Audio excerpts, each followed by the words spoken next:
Good day, ladies and gentlemen. Hope you're well. Welcome back. Very excited for this interview we've got for you today. Looking forward to the feedback. Please leave those comments for us. Give us any of the feedback. We appreciate you. While this interview is going on, you're just going to have some random stuff in the background. This is the rank ups and openings post Cyber Weekend, and then going to go into some Battlegrounds footage. But it's really just there to have something going in the background while we are yapping. I hope you enjoy it. Appreciate you. And until next time, peace. All right, ladies and gentlemen, hope you're well. Welcome back. And a big thank you for our guest today. You know, we have talked before. I've told you that we chatted. In fact, he gave a nice little teaser on the last roundtable, and then I deleted the interview. What a punk, but he has graciously agreed to come back and yap with us some more. Ladies and gentlemen, put your hands together. Big round of applause. Hero of MCOC. We miss him terribly. Good afternoon, Empy. How are you doing today? What's up, man? Doing well. Good to chat with you again. And yeah, we ran it up one time, but the second time's gonna be even better. So I'm excited. Hey, me too. Me too. No, so I'm sure we'll go into all the stuff from the past and kind of work our way through MCOC stuff, but let's talk about you. How have you been? How has life been since you put the game down? It's been what? Probably 5 months, 4 months now? Yeah, I think it was like August that I decided to early August. Maybe it was late July, early August, something like That that. sounds about right. Right when that season was Yeah. kicking in, they were getting everyone ready for brawlifying and all that. Yeah, it was the first Brawl qualifier season, and yeah, Mm-hmm. I've been good, man. It's my life has been a lot more stress free, a lot less chaotic. Um, I've had a lot more time to focus on other things, more important things than just the game. And yeah, I've been good. Doesn't mean I don't miss the game, and it doesn't mean I don't miss the community because I definitely do. But I think it was. I still think it was absolutely the right decision for me to step away. So.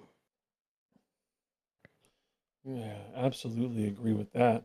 It's good to hear, we've seen people leave and come back and and then kind of start waffling and getting ready to leave again. So, Hmm. knowing how hot you burn and how passionate you were, especially about competing in the game, it's good to Yep. hear that are finding a place to put that passion. So to that, what have you been up to that's kind of filling that competitive, empty spirit that you used to put in MCOC? Yeah, man. I've been a competitive person my whole life. I grew up playing competitive Call of Duty in my teen years, and when I stepped away from that, there was kind of a hole that was left for quite a while, and that hole eventually, during COVID, started in COVID, was filled by MCOC, and so leaving MCOC, I had to somehow refill that void. Maybe not to the extent that I had it before with both of those games I just mentioned, but yeah, I've started playing.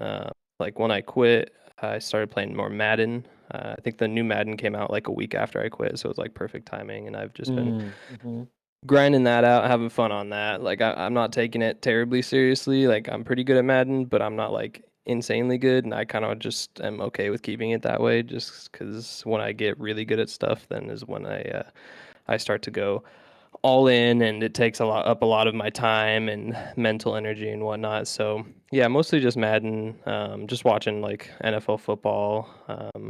My team isn't very good this year, but uh, my team, the Commanders, they're struggling, man. They just got blown out today. So Oh, but sorry to it's hear that. yeah, it happens, man.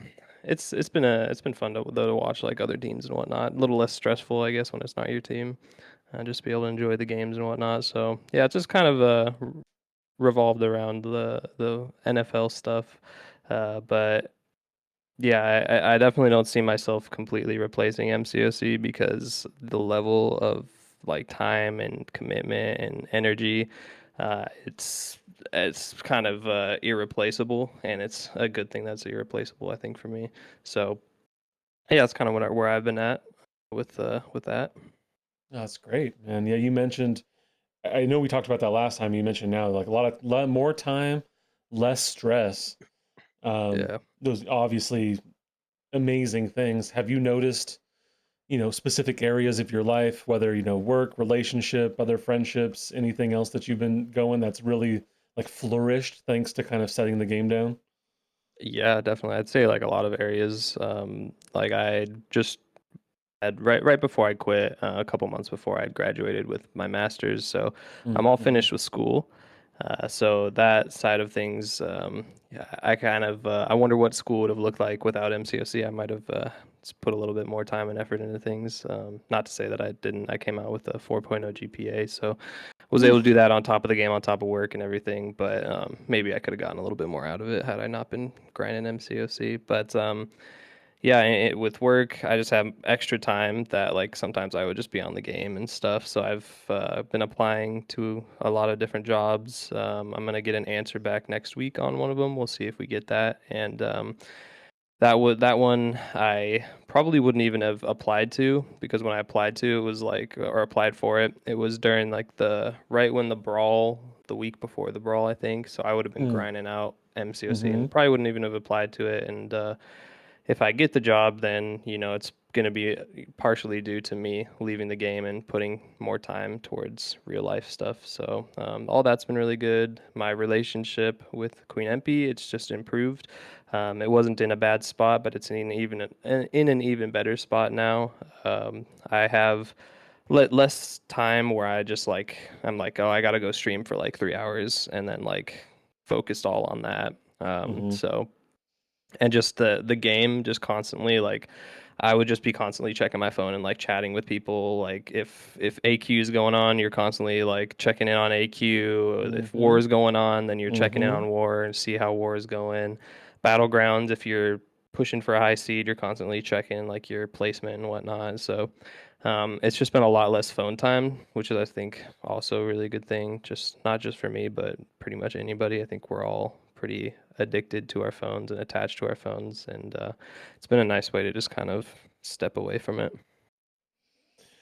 Yeah, that's a very good point. Screens are definitely a problem in modern society. We got so much distraction coming in from every direction. And MCOC definitely is Yeah, a key offender for me as well, right? To your point, man, you're just AQ, AW, battlegrounds in Discord, yeah, yapping at people, map yeah. watching, blah blah blah blah blah. New All content for too, what? man. Like Everest Yeah, content, that kind of stuff. That's like can take 18-hour stream or something like that. I've seen people do that type of stuff. So I know you have. that's I've seen true. you do crazy Yeah, long I've done streams. So 12. 12 is the furthest yeah, I've gone, but yeah, I mean, yeah, 12-hour stream. yep. Takes a lot Yeah. of time. It does. It does indeed. Well, I'm very glad to hear. It warms my heart to hear that you're doing so well. Um, we got a lot of love. I've and really enjoyed our time together and the relationship that we built, especially going through some Yeah. of our times together and the commentating and whatnot. But, Oh yeah. a lot of people still think about you. I mentioned that people bring you up every week or so. I know that when I've, ranked my hood and do this and that, I'm thinking about Empy and all the stuff. So for the people, why don't you give them some rundown on how things came about? Your post was pretty thorough. I think most people have a good sense of your spirit and your passion and all that stuff, but I know people would love to hear from you kind of how things went down. Yeah, man. So basically, I was pushing pretty hard for the brawl. I went all in on the 4th of July event and maxed out that event. I was all in. I was 100% all in, and I was planning on going, like looking ahead, like potentially like looking taking time off work, that kind of stuff.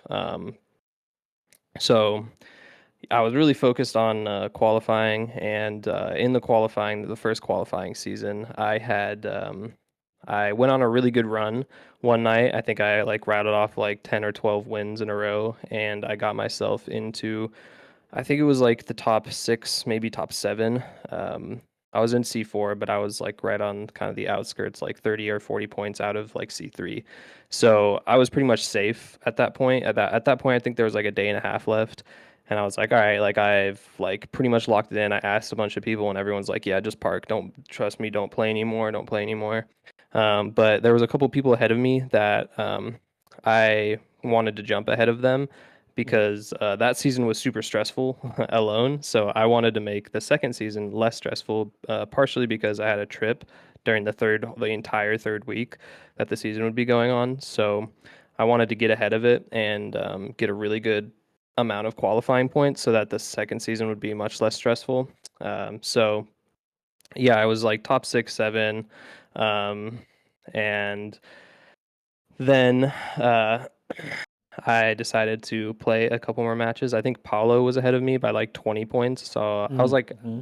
I think the numbers were like 707 and he was like at 720. So it was like 13 points or something close to that. So I'm at work and I'm like really just juggling. Like, should I play? Should I not play? Should I play? Should I not play? And then I eventually just like, I was like, okay, I'm just going to queue and hopefully just win 1 to 2 matches and then just be done and like not touch it anymore. And I was definitely going to park after that.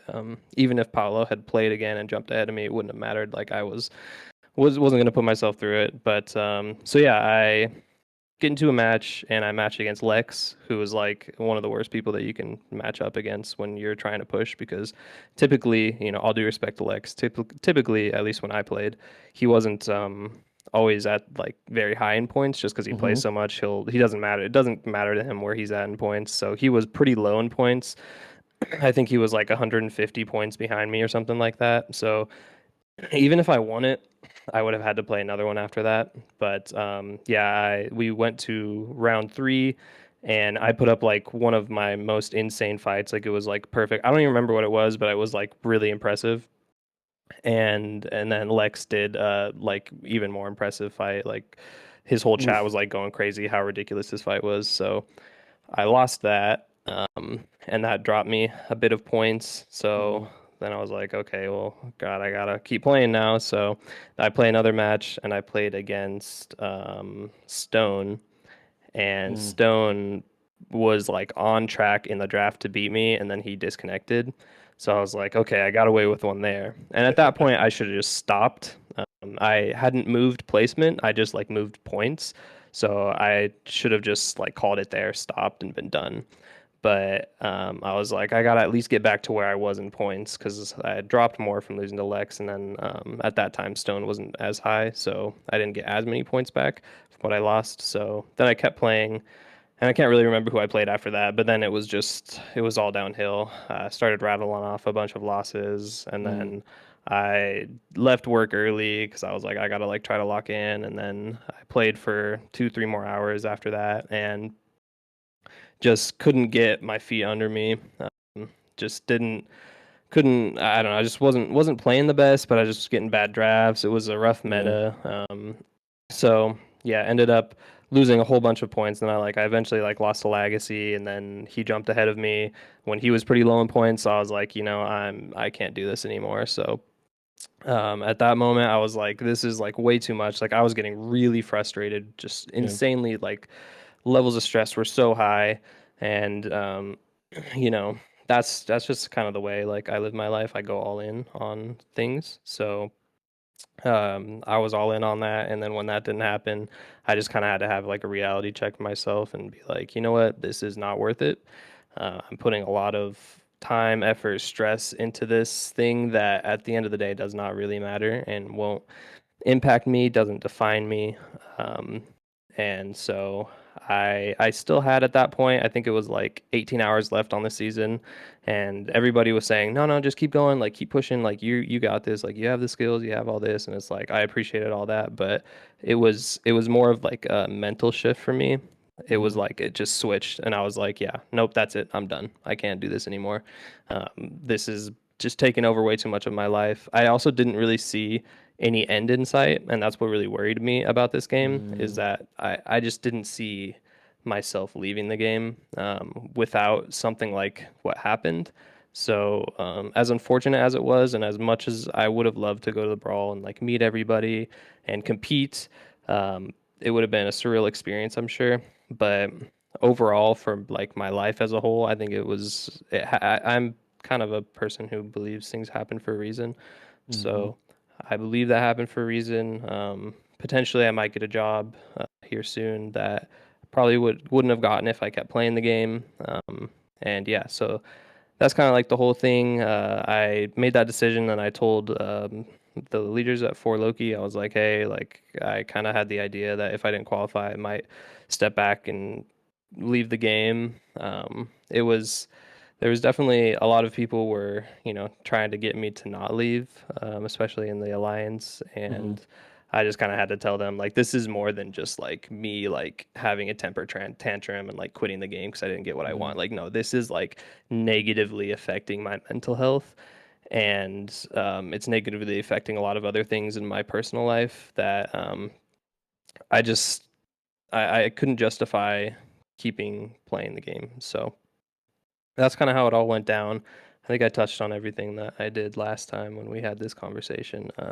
But if I didn't, you can let me know. No, I think you did. I think you covered the story. I think it's great insight for everyone, both from the actual MCOC side of things and what gets dealt with, but also from the human side. The Yeah. reality is that the vast majority of players cannot relate to what you're talking about in the competitive sense, Yeah. right? There are very few players who are actually competing at the level that you were, pushing as hard as you were, feeling the stress and the Yeah. strain as much as you were. And as few of there are that actually push that way, there's even fewer that have the moments or times of mental clarity to take a step back and go, what am I doing? Why am I doing Yep. it? And I think a big key that you hit on that I'd love to hear a little bit more about is the reality of there being no end in sight, right? Especially from someone who had just invested in the 4th of July offers, right? They come out, they Yep. get you for $800 to a grand, easy. We just went through a sale between then and Cyber Weekend. We just went through Cyber Weekend, which basically Yeah. doubled everyone's account size if you were willing to invest. We've got Banquet coming up soon. Again, we got rank fives coming out, rank sixes to the top three people. We got a Man. subset of, busted ass champs coming out. And that competitive side, a whole bunch of people are going to be struggling through that. I mean, since you left the game, I'm still playing the game. I'm still enjoying the game at times, most of the time, mainly with the community. Yeah. But I had to let go of the competitive aspect of things from especially battlegrounds, especially in Yep. battlegrounds, because it's just too much. There's too many broken attackers, too many broken defenders, too much RNG in the draft. It's taxing. It's very It is. taxing. Yep. So, in any of the rest of the games you're playing, are you feeling a similar type of competitive pull where you feel some of that stress and strain? Are there parts of that that you enjoy and you miss? Or has it truly just been freeing to remove this degree of pressure that you were facing as a top tier battlegrounds player? Yeah, I think there's a lot less pressure on me because in any other game I play, I'm just like just unknown and I'm not like going super hard on it and like pushing super hard to get to the very top. Um, so I would say that definitely a lot less pressure. I'm still a competitive person, and so like when I'm playing Madden, like I'll still get frustrated, and I'll still like my MCOC streams, especially towards the end. I feel like a lot of people definitely noticed. Like it was just every stream I was just frustrated, and Mm-hmm. the game alone is a very frustrating, but add like my competitive juices on top of it. That just made it even more frustrating because all I basically like I want to win, and if I don't win, I get frustrated. So then it just kind of goes downhill from there. But um, yeah, with any game that I play, like I'm gonna try to win and try to compete and whatnot. I'm a competitive person, but I'm not like I don't know, toxically competitive person where it's like everything in my life is competitive. Like if I'm playing a Mm-hmm. board game with friends, like I don't care if I win or not. Like we're having fun. But like yeah, I'm not gonna flip the table if like I lose Monopoly. But like if it's something that I have some passion in and whatnot, then yeah, it definitely I get pretty frustrated when I don't win. So that's something like mentally that I've had to work on throughout my life. And something that I didn't touch on last time is that I think something with Call of Duty, when I played competitive Call of Duty, that really helped me is that I rarely did not play on a team. So I would be playing with Mm-hmm. at least three other people. And when I'm playing with other people, uh, I get less in my head. I get less frustrated. It's more about like I need to be a good teammate, so I can't, blow up or get frustrated and whatnot. So that stuff really helped when I've played other games, and so I think it's good for me to play team games because I just don't get as upset, I guess. Mm-hmm. Whereas like MCOC is just I could have people on call, but it's me playing, and that's it. So um, yeah, I think I kind of touched on everything there, and I don't know. Did you want me to go in more on like the kind of the no end in sight, or do you want to touch on that in a little bit? Um, no, let's go down that road now, because then I want to kind of Okay. go outside looking in now that you've come to the other side. Yeah. But I think a good transition into being on the other side is the no end in sight. I'd love to hear your thoughts and maybe advice to the people as we kind of address and look at this game. Yeah. So first of all, kind of that no end in sight thing. It's the way that they have been releasing their champions recently. So, and I haven't played since August, so I can't really speak on anything new. But from when I was playing, it was, and I think last time we talked, you said it's kind of the same thing still. Yeah. That they release a 5 out of 5 defender, and then there's maybe 1 to 2 OK counters for that defender, and then 2 months later they release a 5 out of 5 attacker that perfectly counters that defender. So it's like in battlegrounds you have to have this 5 out of 5 defender, like say Yelena or something like that. And then when Jean Grey comes out, 2 months later, then you have to get Jean Grey because Jean Grey is the best counter or one of the best counters to Yelena. And it's just it's not like it's not the most obvious thing that they're doing, but it is pretty obvious. I think a lot of people see it. As when I was playing, I noticed it. It was very obvious that that's what they're doing. They're literally just they're. I mean, in some ways, in my opinion, it's kind of taking advantage of the players, especially the competitive players. It's just like you're forced to spend if you want to compete. Um, and for me it was pretty obvious that's what they were doing, but like I was so addicted to the game and the Mm-hmm. competitive aspect of it all that it didn't matter that that's what they were doing, because it was like I don't care, I want to win, and I see what they're doing, but it doesn't matter. So that was a big thing where it's like, and it just kept happening. There was some point in the game, I feel like it was like right before Serpent, that I think that was like the best time in Battlegrounds, because there wasn't these just insane defenders that are insane for every single meta. Like there were good defenders, some Mm-hmm. great defenders even, but there weren't these just untouchable defenders if you don't have a counter. And I think that's when the game was thriving the most, and that when it was the most fun.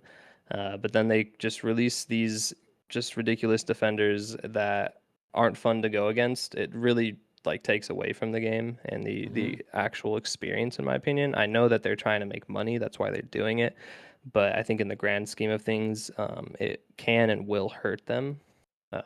So that's that whole thing. Then the spending, of course, it back in the day, it used to be banquet, uh, spring cleaning. That was even a newer thing. But let's say Mm-hmm. banquet, spring cleaning, 4th of July, and then Black Friday deals. Mm-hmm. That was the four. Those were the four spending events that you knew that were coming. And something like banquet, and it still isn't really necessary to spend on. So I would even take that out of the equation because it's more for the biggest whales in the game. Mm-hmm. So then it's like three main spending events that are pretty spread out through the year, and it's pretty crazy to spend as much money as people do on this game, even just the average spenders. When you really sit back, take yourself away from the community, the game, and everything, and you consider how crazy it is to spend more than $100 on this game. Even just a few times a year, it's pretty wild, because that you can buy any other game for, I think they're up to like $70 now, and you get the Mm-hmm. entire game, and then you don't really have to spend on anything else unless you feel like it. But this game requires you to spend, keep spending, keep spending.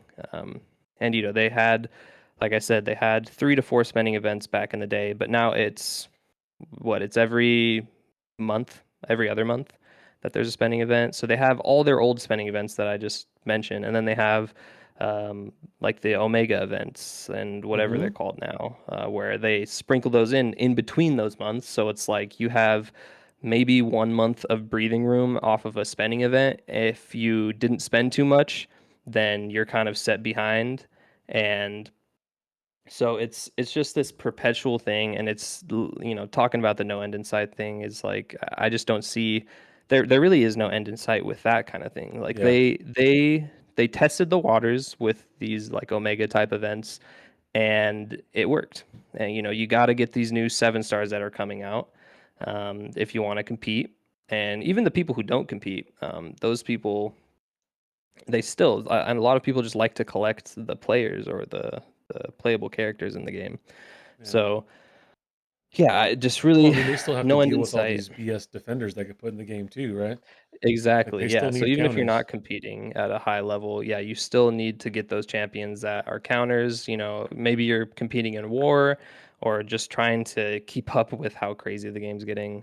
So yeah, it's just it's asking way too much spend wise. You don't have to spend a crazy amount every event, but then when you're somebody that's in my situation, was in my situation where it was like I'm constantly facing the best rosters in the game, and if I Yeah. don't, then if I don't spend, then I will fall behind. And even with the amount I spent, I wasn't even one of the bigger rosters. I was still one of the smallest rosters at the top. It's Yeah. and not to call anybody out, but like I would be playing a match against somebody near my skill level, and it's like, okay, yeah, fair match, win or lose. Then I go the next match I queue against Stonehenge, and it's like, okay, well, I am already at a massive disadvantage before this match even started because he has twice the rank fours I have and whatnot. Yeah. Um, so yeah, it's you're constantly clawing to get to the top in this game, and they know how to work the system, I'd say. Yeah, I think that's absolutely true. I mean, I think that ties a little bit into kind of what you mentioned earlier about the addiction, the addictive nature, and some Yeah. of that, FOMO. There's definitely a fair amount of psychological leverage that I think takes place in this game, both in the Yep. competitive and the non-competitive players. And to your point about events, I mean, if we were just to start over, right, let's call it banquet now, we can go into next year. There's going to be something for Valentine's Day. There's Oh going to yeah. be spring cleaning. Your spring cleaning units will go into what was Heart of Fire this year. Then there will Mhm. very likely be something between then and 4th of July. Then there's going to be 4th of July. Then there'll be something in late August. Then you'll start working Yep. towards something in, late October. Then you'll get ready for Cyber Weekend. Like it's hundreds and hundreds of dollars every couple months. Yeah. Yep. Um, it's tough. It's very tough. It is, and that is something too I've noticed since I've quit the game. My wallet's not been hurting as much, so Hey, that's been let's very go. nice too. I think Yeah. Queen E is probably very happy about that. I'm sure you've taken her out to a couple nice spots. Yeah, exactly. It's just be able to put money towards other things and like vacations. We booked a couple vacations for next year, and Oh, let's it's just go. peace of mind. You're certainly taking a vacation down to Portland, right? Come pay me a visit. Man, eventually, it's in the works. Yeah, just swing through on your way, wherever you're going. Go somewhere nice and you come see me in rainy Portland down here. Got you, bro. Yeah, it sounds good. Okay. Well, all great stuff. And I think important for people to listen to. I'm sure we're going to circle back when we start closing out and kind of touch on some of this stuff again because it is just absolutely so crucial to have our minds in the right spot about how we're going to approach this game, to not let those psychological tactics manipulate us into making bad decisions. Even if it Yep. is a decision to spend, right? And I get where Empy's coming from. He's talking about, $100 is a fair amount of money. You start talking about, we just went through cyber. I invested a few $100, but Yep.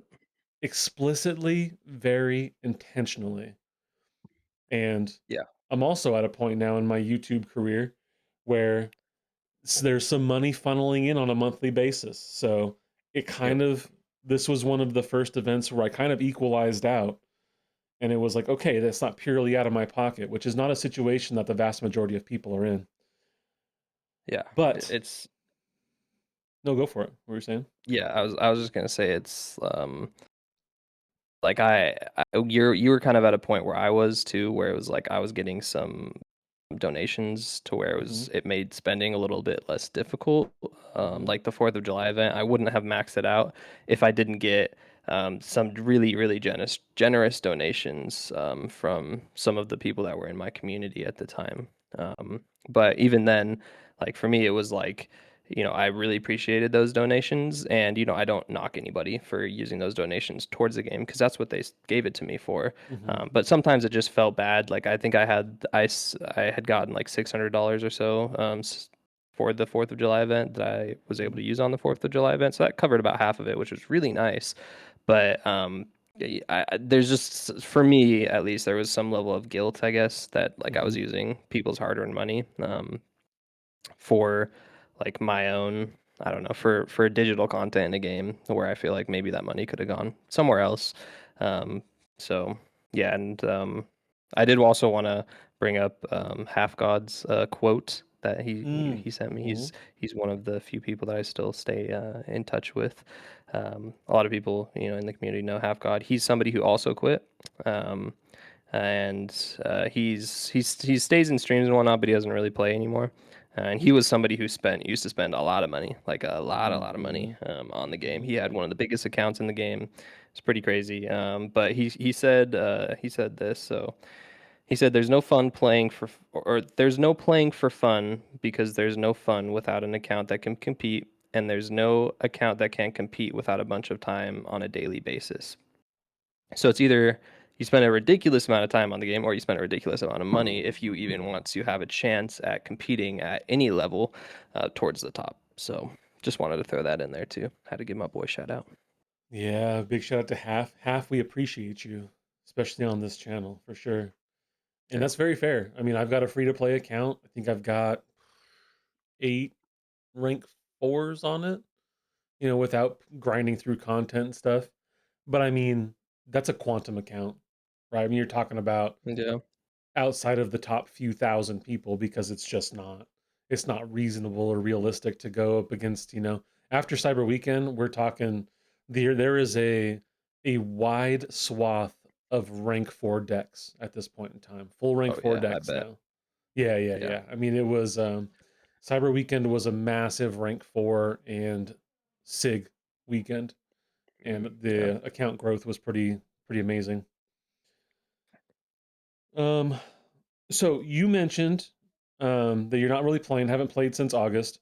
Do you Yep. still have the game installed? Do you still log in occasionally? Where are you at with the actual, your account and stuff like that?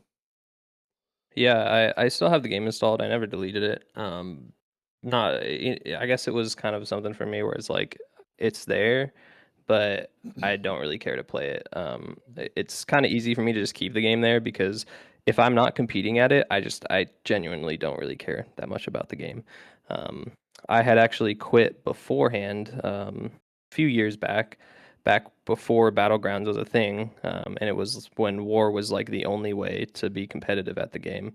And War was just getting a little bit boring and stale for me. So I was like, whatever. This game is kind of old and boring. So I quit for like a year or maybe a little bit less than a year, and then but I kept up with like what was going on in the game. I still logged in and everything every once in a while.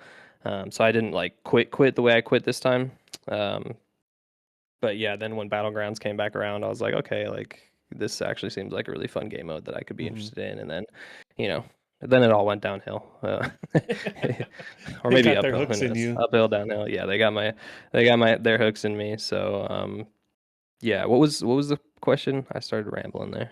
No, no, you answered the question. It was if you still log in and Okay. kind of do anything in the game. Yeah. So I do log in every once in a while. I'd say like once every like week or two, just to see what's going on. And then every time I do, because I haven't logged on for a little bit, I get flooded with like 3 or 4 offers just off the rip, and Dang. so yeah, it puts it more into perspective to me every time I log in.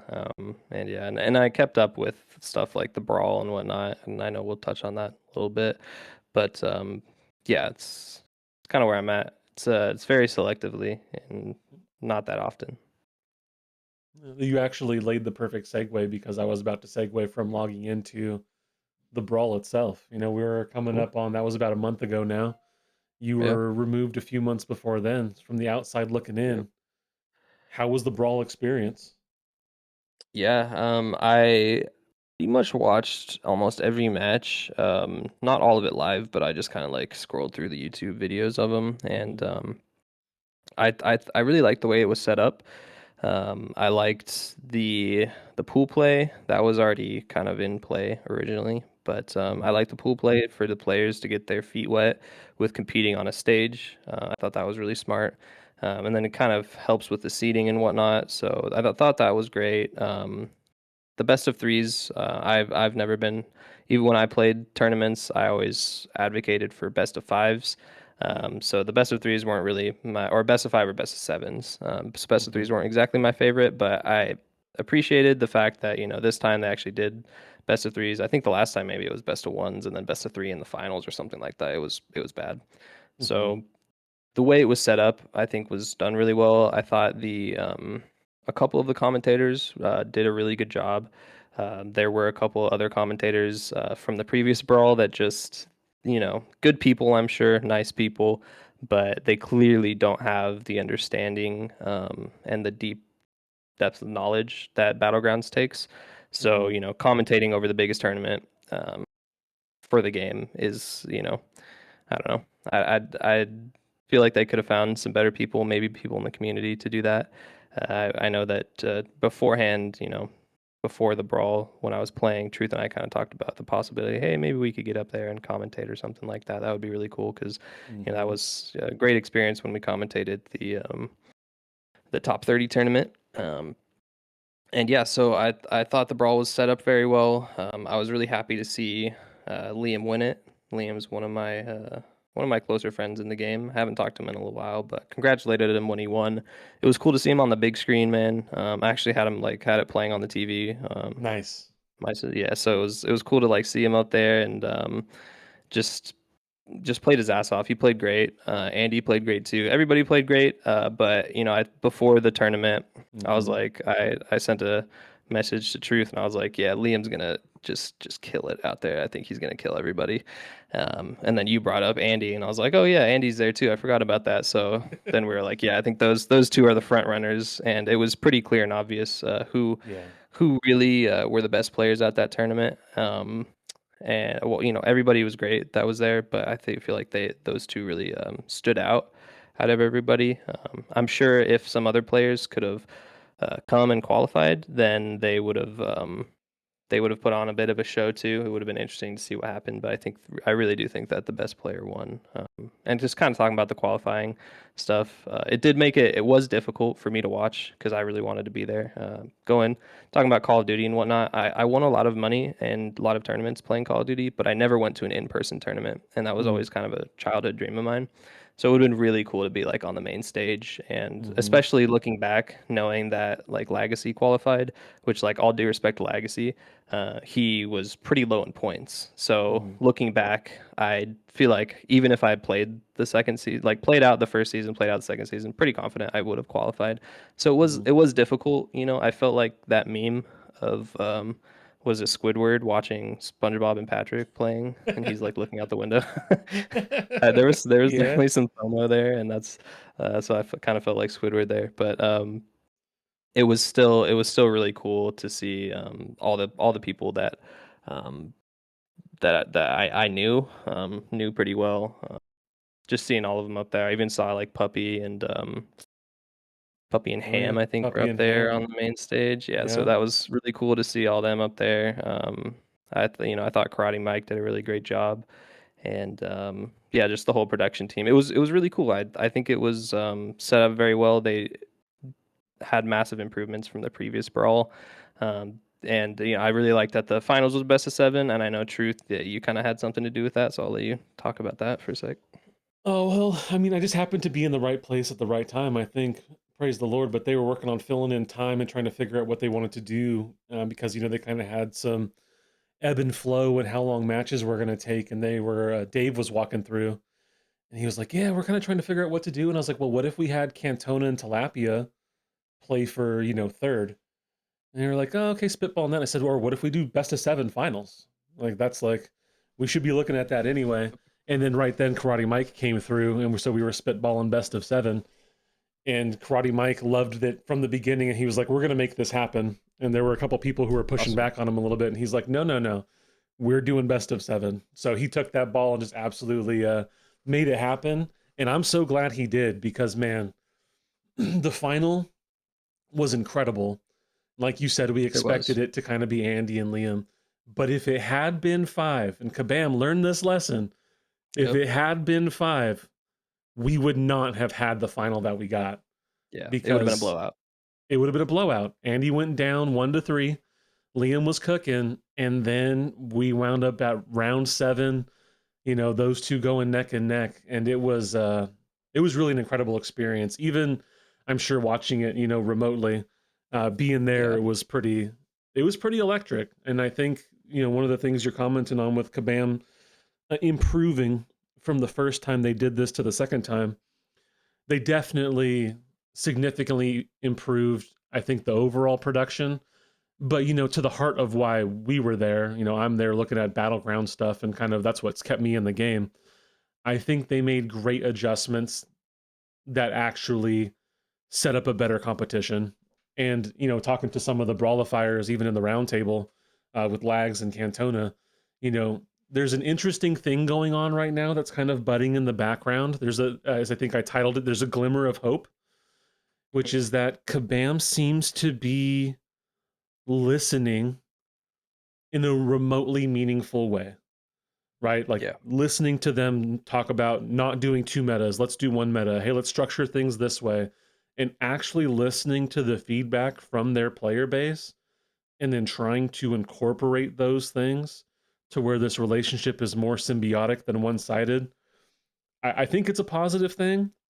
There are some parts of it that concern me, especially when it comes to the undergirding monetization and the psychological tricks that we're talking about, because I don't like that stuff.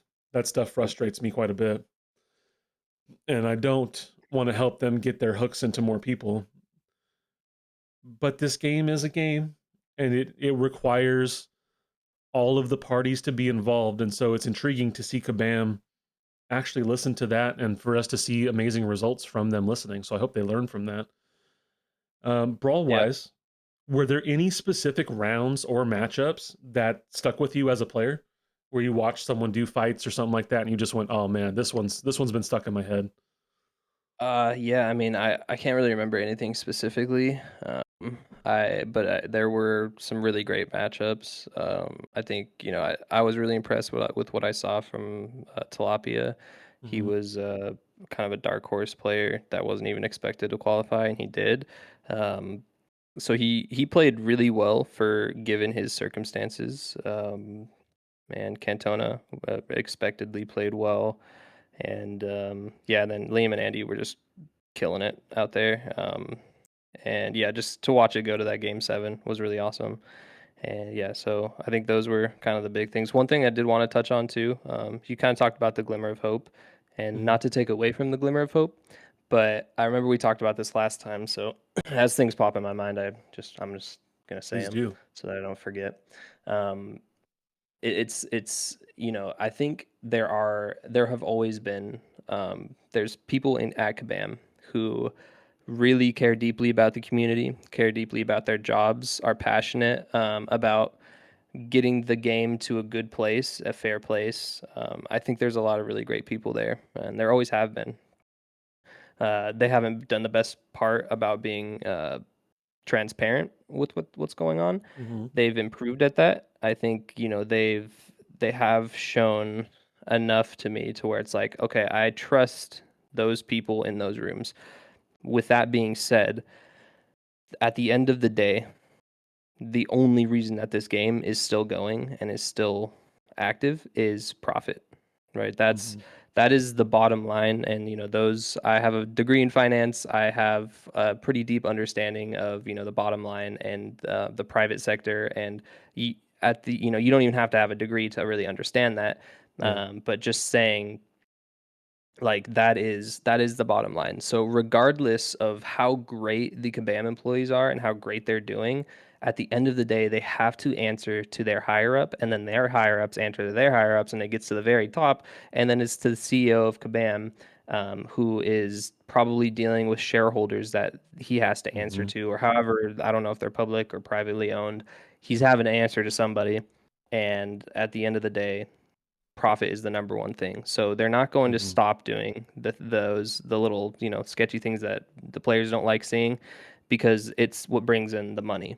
Hmm. You have to balance community and profit, and they know that, and they've seen that, and they've done better at that. But at the end of the day, it is a business. They're in it for profit. So, even if there is a light at the end of the tunnel, it I think people just have to be aware of that. Couldn't agree more. Couldn't agree more. And that's as I'm hoping to work with Kabam to potentially even join the CCP as a part of I agree. banding the community together to work with them. Mhm. That's never lost on me either. I've worked a ton in the private sector, to your point, and I used to tell people, they would kind of get on me about it, but I would say, because of how these organizational structures work, technically, an organization is typically psychopathic, right? Yeah. There's not a care for human. It's not about people. It's not about environment, because it is driven solely by the number at the bottom of the balance sheet. Yep. And that is what drives things forward. And so, to your point, my glimmer of hope is not to eliminate that, but to just find a better balance. I think you used a good word, a better balance between community um, and profit. And for me, it's okay. You're providing a service, you're providing entertainment, you're providing us a game. I've often viewed it as a hobby. And Yeah. so that's how I kind of look at it in terms of my investments. But just hoping that they can be reasonably transparent and much more honest about why they're doing what they're doing. You hit on the point about the whole champ release stuff, right? Like, we create the problem, we create the solution. We then try to spin it to you as, oh, well, we're creating design space and we're just really trying to do this thing because it's what the game needs. And it's like, no, no, no, no, no. You see, you're wrapping all of the truth in these veneers and different masks, as opposed to Yep. just saying, hey, we're doing this because we're going to sell you the solution. And I think Right. they've even been better about that as of late. They've been more open anyway, but they have a lot of room to go in terms of having some reasonably honest, reasonably transparent communications. Yeah. But I hope so. I'd love to see Yeah. it. I'd love to see it. Okay, we talked about champ release stuff. Now, you kind of hit on this, but I want to more directly ask the question. Mhm. Hindsight aside, and let's remove some of the, I mean, all the positive things that have come in your life from setting MCOC by the wayside, which we cannot just brush over, ladies and gentlemen. Keep in mind that was very much the beginning message of what Empy was telling us. Empy, were there any regrets as you look back or looked back at not just chilling after those first couple matches, working your way through season one and coming at it in season two? Yeah, I mean, I think that there always kind of will be those regrets that were there. It's way easier now that the brawl's over and whatnot. It Mm-hmm. was difficult, really. It was a difficult time for me during the brawl, because I did really want. I at one point really wanted to be there, and even though I was far removed from the game, it still was something that I wanted. I wanted really badly. So, yeah, there was definitely some regret there, that I guess there was regret that I did it how I did it, Mm-hmm. but there was no regret from the moment that I quit. I wish I just would have stopped playing at the time. This is the MCOC side of me saying this, that like I wish I stopped playing and just stuck where I was, and then played the next season and probably qualified and gone on from there. But Mm-hmm. the real life side of me is like, it sucked how it ended, but I'm glad that it happened. So, Mm-hmm. there is that kind of regret, but it's not exactly regret that I wish I didn't quit the game, because that's, at the end of the day, like, that's really what I think is the best thing for me. Mm-hmm. Yeah, and it sounds like it, man. I mean, by every count that we've talked about, you're basically thriving in every facet since putting the game down, which warms my heart. That's the most Thank you. important Yeah. thing. Absolutely. Yeah. Understandable. I've done similar things like that. Now, have there been, since you put it down, no regrets, obviously, but any temptations or triggers to like re-engage or get re-involved in the game in any type of meaningful way?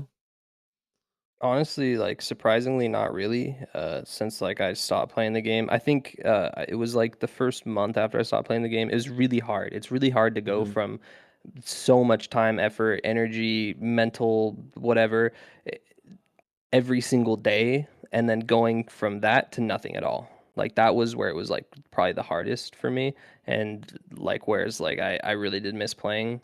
Every once in a while, I'll hop on the game and see if I still got it, and I feel like I still got it, but it doesn't change the fact that I don't really wanna, like, get back into it. Hmm. I've kinda told Queen Empy to, like, just keep me honest with it and, like, don't let me get back into it because I could see myself, down the road, but it's like if I get back into the game, it would look a lot different. Hmm. Um, but it wouldn't look the way I wanted it to would want it to look, and I would still probably eventually spend some money on it, and it would be honestly wasting a lot of my extra time. So yeah, I mean that's kind of where I'm at with it, I would say. Makes perfect sense. Makes perfect sense.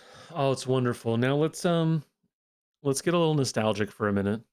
Let's talk about, you know, I know it comes with it a lot of baggage in this mega buggy trash mobile garbage video game that I Yeah. play, you've escaped from. But do you have any favorite moments, times, thoughts, people you look back on with warmth still? For sure, man. Yeah, like really the biggest thing I miss the most, and kind of jumping back to the last question and answering in this question is the community. Mm. Um, that's and streaming. When I was streaming and when I wasn't losing my mind and extremely angry, I was having a great time. Just having people in the chat, just asking me questions, and like it's such a fun experience. My channel really grew a lot in the last year, and I was getting, an average of 50, 60 viewers every time I streamed, and it was Mhm. only going up from there, and it was just really cool. I love content creation. I always have. I've loved created something that other people can like enjoy. So I think creating a lot of the videos, streaming and whatnot, I do miss that a lot, and that's something where the competitive side of it, I can get those juices out somewhere else, but Mhm. the entertainment and creative juices, those have just been kind of floating around. So I haven't been able to really fill those voids without the game. Mhm. And so yeah, those were some of my fondest memories for sure. I would say, competition wise, I would say, I mean, the first time I got C4 was a really cool thing. Mm. That Mhm. was, especially back then, that was only top 10, so that was I really was hard gonna to get say back C4. before they made it so easy for everyone. Come on now. Yeah, Empy's a yeah, yeah. real So C4. so easy. Yeah, I'm the legit C4 back in the day. Of course, it's not a cakewalk to get C4 now, but it's a lot Mhm. easier than it used to be. Um, that was a really cool moment. The couple tournaments I won, I beat Liam in the finals of one, and then I can't remember who I beat. Maybe it was Cantona. I can't remember. Somebody else in the finals of another one. And the one I did against Liam, that went to game seven, round three, and like 100 points or something like that, and that was Let's just go. such a blast, and it was such a great feeling, especially taking down the guy who eventually won the brawl. That was, Mhm. looking back, that's pretty cool. um and then, we talked about this last time, but just the top 30 tournament, man, I think that Oh. was I think that really encompassed everything that I loved about playing the game and doing what I did on YouTube. It combined competition with where I wasn't the one competing, so it was kind of nice, but I was able to get those competitive juices while Mhm. also creating this tournament that we eventually had. I don't even remember how many people we had watching my stream, but in total, for all the streams, it was like 100,000 views, Oh, which is just so epic. awesome and Epic. such a great accomplishment. Yeah, it's really like that is epic, and just our back and forth, with you and I, Truth, the way we grew kind of as commentators during it, I thought was Mm-hmm. really cool. You know, if you watch the first stream to the last one, like we were just clicking and we knew what to say, when to give each other that time. And this the production aspect of it was just so cool too. The way, you know, we were able to get this, you know, side by side stream set up. A Mm-hmm. lot of I think there was a lot of you know, a lot of the community really loved the way that was set up. And, you know, I would like to say for myself that maybe we had some sort of an influence on how the Brawl eventually was set up. Maybe not. But I do think it kind of set the tone for, you know, what the game could be Mm-hmm. in the future. So, yeah, those were definitely my fondest memories. Oh, well said, sir. Very well said. And yeah, to that point on the top 30 tourney, I think that's forever going to be a highlight for me in my MCOC career as well because it was Yeah. great. Just amazing gameplay, amazing finals, and then yeah, like you were saying, right, we just grew through the time from the first one through the last one, and then just had absolutely killer final, which again Yeah. to your Oh yeah. point, it shows what this thing can be. That was a great precursor. I mean, they would never admit if they took some of that and implemented it into Brawl, but it would Yeah. be hard pressed to say that they didn't to 100,000 views and seeing the hype that came from it. Yeah. Um, it was, yeah, absolutely amazing stuff, which actually it popped a question in my head that I had earlier, but we had moved on Mhm. because I'm pretty sure Barrow was in that final. Oh And so yeah. I was curious of your insight. You know, we were going between Andy and Liam. If Barrow actually goes to a brawl, do you think he's like in that same tier of contender, or would you see him, he's more of an overarching grinder and kind of gets himself in position for end of season C1 stuff? How would you think he'd do Yeah. on the live stage? I think he's definitely more of the latter. I think he is I don't know, the way I kind of look at Barrow is kind of like those boxers that tire their opponents out, and Yeah. and then, you know, in the last rounds, you know, he knocks them out, and I think that's kind of the player that Barrow is. So I think that takes away a little bit from what he can do in tournaments. You know, I think, you know, obviously he won the top 30 tournament and he did Hmm. great. He killed it. And who knows what he would have done at the Brawl. I think he would have, you know, he would have given Andy, Liam, whoever else, Pepe, if Pepe went, a run for their money for sure. I think he would have been probably the, you know, the number one seed, the guy to beat. At the end of the day, I think the best tournament player won the game or won the brawl in Yeah. Liam. I think, you know, there's in a tournament is very different than the any tournament really is different than any GC match that you just Hmm. queue into. And it's different because you have, you know, we talked about this a lot in our top 30 tournament, but you know, you have that back and forth, you have the counters, you have the adjustments that you're making mid match, and those things really play a huge difference in tournaments because, you know, I would say guys like Liam, Andy, Barrow, Pepe, I'd say all those, like those four guys, maybe somebody else, those guys are at basically the same level. Like they have insane fighting skills. They're very smart players. So then it comes down to how well do they do in tournaments. And you know, I think the strategic side of things, which Barrow is probably his strongest point. Um, I've always thought Liam had that upper hand on everybody. Hmm. And I feel like that's why when I competed in tournaments, I was a lot more of a scary player because of how I did my adjustments and planned and strategized to where, you know, if you match me on the ladder, you know, it's just a best of one at that point and it's anybody's game. So that's kind of my take on it. You know, who knows what would have happened? I think still at the end of the day, no matter who was there, I really do feel like Liam would have came out on top. But you know, anything could happen. Yeah, it's very fair. Any given Sunday, right? But Yep. you know, in his interview, he said he thought he was the most consistent player there. And you're hard pressed to argue with that. And he's, Yeah, he ultimately lifted the belt. It was an amazing time. I sure did. Okay, I've got three more questions for you as we wind this down. But before I go down my road, was there anything else you wanted to bring up? Anything that we've left on the table that's been on your mind? Anything else you want to say? Uh, I think just the one thing, and maybe it's part of whatever questions you have left.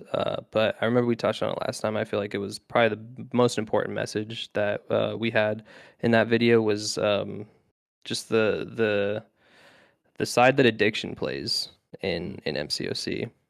And I talked about my addiction to competition. I am addicted to competition, and a lot of people think addiction is just for drugs or alcohol or other things. It's really not. You can get addicted to anything, and I am I will say for myself, yeah, I am addicted to competition, and it's luckily a better addiction than some other things to have, but it's still it played a role in my life, and it had negative side effects to it. And addiction is a real thing, and this game is highly addictive. Even the Mhm. least addictive personalities can get addicted to it. And I wasn't even addicted to the side that most people get addicted to, which is the gambling side of things. Yeah. For me, that side, maybe there was a little bit there, but it was really the competitive side. But most people are really addicted to the casino of champions. Like Yeah. you're playing a mini little casino game. Um, you know, I have my own gripes about it. Especially with children playing and playing Mhm. games that have casino aspects to it. I don't know. But it really is a highly addictive game because of the casino like things. So, if you do feel that way, maybe it is something where it would be good to step away from it and reevaluate where you're at. I never judge anybody for spending money or spending a lot of time playing the game. You do what you want to do. You spend money on what you want to spend your money on. But really, you do have to realize what the game does. And if you're somebody like Truth, who is probably one of the strongest willed people I know, um, you can handle the game and treat it the way that the game should be treated. But a lot of other people like myself have issues with the amount of time and effort and money that can go into those kinds of things. And so I just kind of wanted to touch on that. And if you do feel like, hey, maybe this sounds like me, maybe I am a little bit addicted, then just reevaluate, see where you're at, and spend your money wisely and spend your time wisely. Amen. That's a great message. That was indeed actually question number one. Question number one was Cool. going to be a message to the people regarding mental health or addiction. So I think you Yep. nailed it.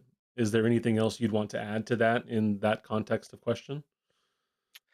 Yeah, I mean, Queen Empy, she's eventually wanted to become addiction substance abuse counselor based on addiction, and so I have gotten a little bit more insight into that world and what that kind of looks like, just addiction in general, and mental health. The way mental health played a major role for my mental health in this game. It's something that you can't ignore, and it's something that you definitely need to.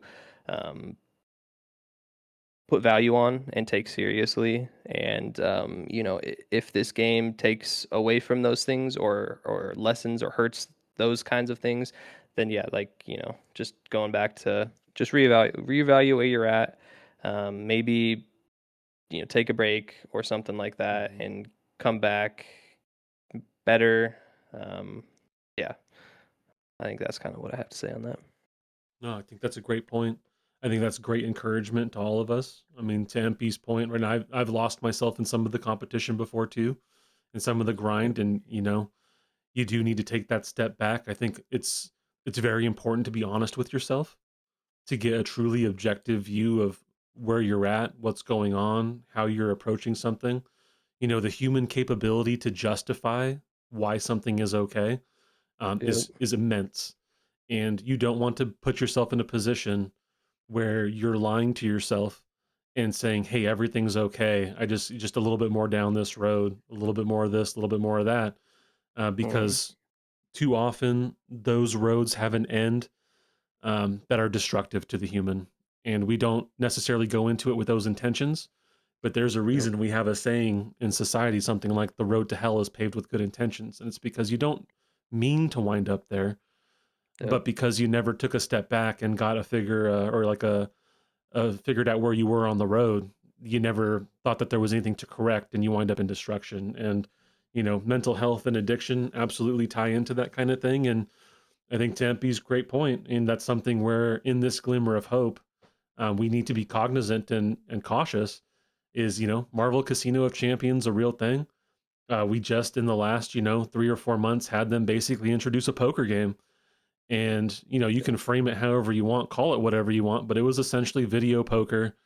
And I know plenty of people who were under 18 years old who were just hammering through energy in Yeah. the video poker thing. And it's not a good behavior to Nope. be incentivizing and pushing. So Yeah. I'm And with and him. and just one more note on that is that, it depends on your type of personality for sure. And Oh if yeah. you, like I said, if you are the type of person who can handle those things, that's fine, that's great.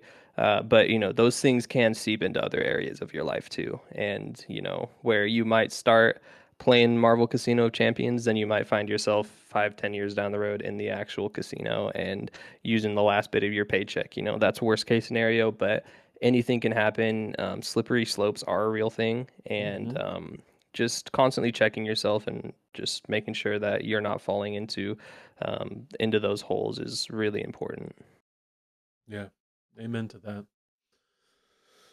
Okay, very good, very important one. I know even Jay Will and I have talked about this before about maybe doing a whole like kind of podcast, a little separate from MCOC, talking about addiction. If we do that, by the way, MP, I'd love to reach out to you since you have such an insight in that. I think that'd be very Yeah, cool, absolutely. Yeah, especially since this is definitely a community where it's very pertinent. it is. That said, so that was to the people and giving them some a nice little message. If you could send Kabam kind of a message or a suggestion from a retired summoner, what would you want to say to them? That's a good one. Um, I mean, I would just say keep the community first at the end of the day. That's where I step back and I look at my entire time. It was the community that was the most important and the most valuable to me. So if they don't put the community first, then they're going to lose their community, and that's the only thing, in my opinion, that's really holding this game together. Yeah. Um, so that would be, I think that's the main message. Just the people are what really matters the most. Keep them happy because if you don't, like for me, I can get my fix of competitiveness in another game. Um, so I was able to step away from it, and I know a lot of other people can step away from it if they want to. So, if you continue down the path of putting, money, profits and whatnot above the community, then you're gonna lead yourself into a really bad spot. Because there is the other side of the economic factor of, well, maybe if we don't do an event in between, a major spending event in between, I don't know, spring cleaning and July 4th weekend, maybe people will spend a little bit more on July 4th and spring cleaning than they would in Hmm. that middle event that is going to do more damage to the game than help it. So I think just constantly reevaluating, constantly keeping the community in the loop, being transparent, being honest, um, and staying away from the state shady stuff. Those are really the big things that they need to focus on. They have focused on. They need to keep focusing on it because it's easy to lose sight of that stuff. I worry that maybe they'll be like, okay, you know what? Finally, we got the community happy, and then they slack off for a couple years because we've seen that happen. Yeah. So yeah, hopefully they stay on top of stuff, and yeah, I really would say maybe take one or two spending events away. But as we spoke earlier about the bottom line, unlikely, but I do think, maybe just give it a shot. Maybe take one of them out Yeah. of the way and add those Omega champs to, one of the other bigger spending events. See what happens. Give it a chance. I don't know what their forecasting looks like, but I don't know. Give the community a chance. Hey, amen to that. Um, okay. This is a hot topic, and I don't know that this will be the last one. I'll probably set you up for one more, maybe not mental health focused message to the people, but maybe just a final message to the people. But between there, Yeah. you were the tech guy, right? You built your roster around techs and all of those things. So this is a hot Yeah. button one. War Machine, hot or not? On fire, brother. No, no, He's Empy, that that's not guy. what we're talking about. He's joking, He's that everybody. He's guy, joking. man. If Crit Me comes back around, put War Machine in your deck. That's all I'm gonna say. Oh, my soul has died on the inside. Armor Break is ridiculous, man. I don't play this game much anymore. I forgot a lot, but that's one thing I'll never forget.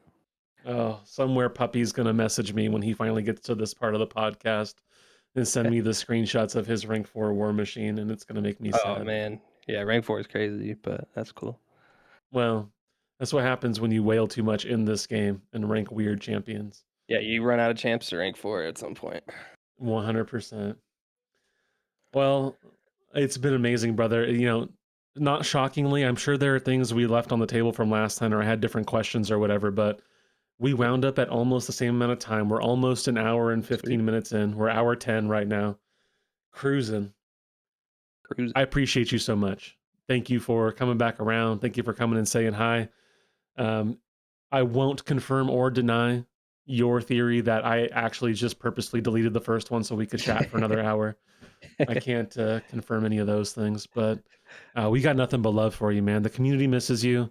I know it's not something you're looking to dip your toe in. I know you did kind of cover that if there was ever going to be a future, that it would not look like it did before. But what I could tell you Yeah, is that the community would love to see you sure. get back in, and it doesn't have to be as a high tier battlegrounds player or sweating and struggling or any of that. I think there's room for those creative juices and room for just you and your personality in the community, and we'd love to see you. But no matter what, I can't speak for all of them, but I know that we're wishing you the best, and we're glad to see that you're thriving, because you have indeed proven that there can be life after MCOC.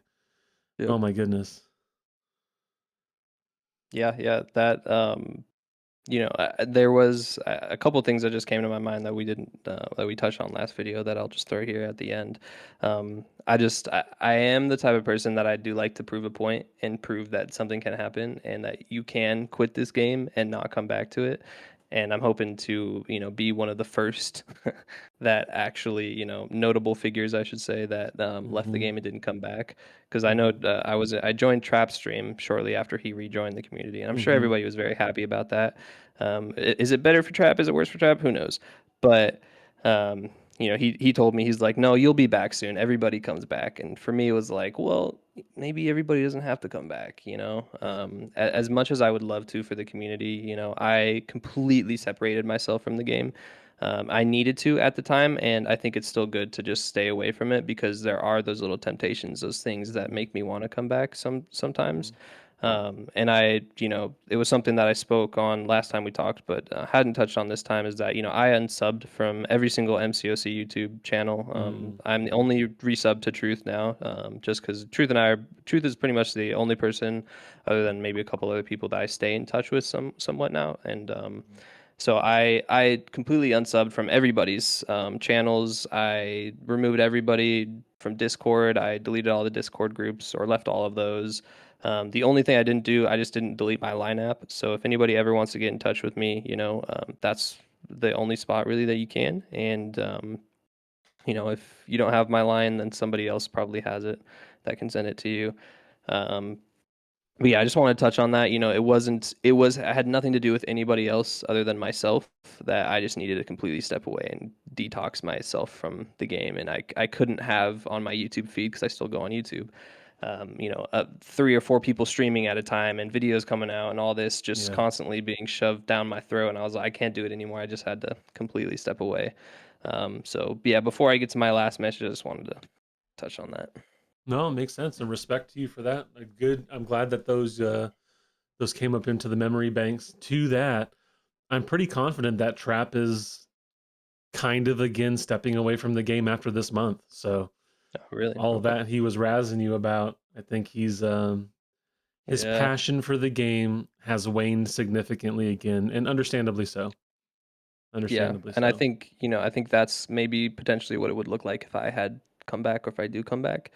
Um, with him, he's not going to be able to compete at the highest level, and that's what he loved doing. So, Mhm. um, I'm sure that has something to play into it. It's interesting to hear that now.